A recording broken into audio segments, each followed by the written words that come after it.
أعوذ بالله من الشيطان اللعين الرجيم بسم الله الرحمن الرحيم رب اشرح لي صدري ويسر لي أمري واحلل عقدة من لساني يفقهوا قولي اللهم صل على محمد وآل محمد۔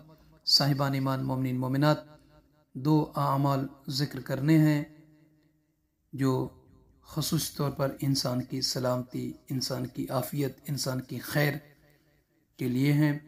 بالخصوص پہلا عمل نظر بد سے بچنے کا ہے، کیونکہ انسان جب کوئی زینت کرتا ہے، خوبصورتی کرتا ہے، گھر سے باہر نکلتا ہے یا بچوں کو خوبصورت کر کے زینت کر کے ان کو گھر سے نکالتا ہے، تو جب وہ باہر نکلتا ہے تو لوگوں کی جب نظریں پڑتی ہیں تو لوگوں کی نظروں کا پڑنا انسان کے لیے بہت ساری خطرناک وجوہات کا سبب بنتا ہے، جو انسان کو ضرر پہنچاتی ہیں، بعد نظری جو ہوتی ہیں۔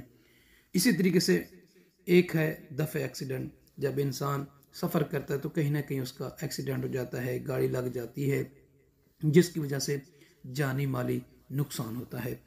تو دفع نظر سے بچنے کے لیے، دفع ایکسیڈنٹ سے بچنے کے لیے یہ دو اعمال ہیں، ان کو کرنا ہے۔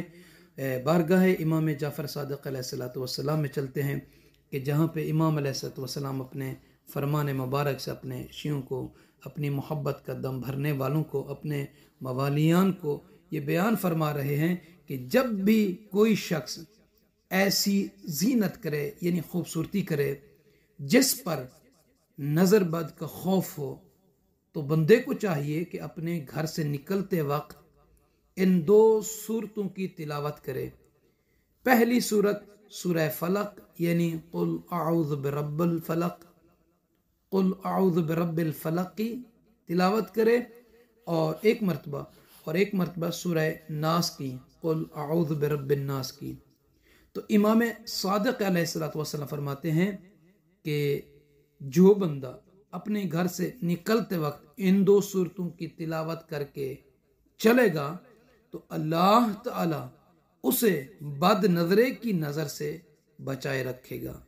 اور دوسرا عمل ہے دفع ایکسیڈنٹ۔ اور اسی طرح اگر آپ سفر کے ارادے سے گھر سے باہر نکلتے ہیں تو معصومین علیہ السلام فرماتے ہیں کہ آپ صرف 7 مرتبہ آیت الکرسی کی تلاوت کر لیں۔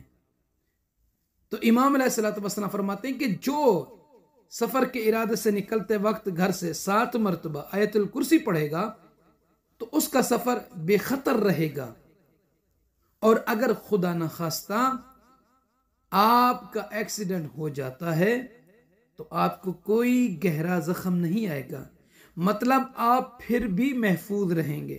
تو یہ دو مختصر سے عمل ہیں انسان کی سلامتی، انسان کی عافیت، انسان کی خیر کے لیے۔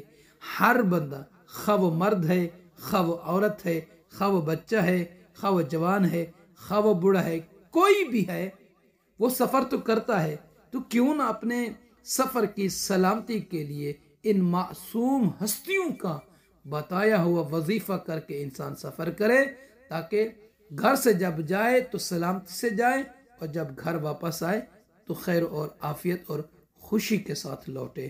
تو مومنین سے عرض ہے ہمیں اپنی دعا میں یاد فرمائیں گے۔ جزاک اللہ۔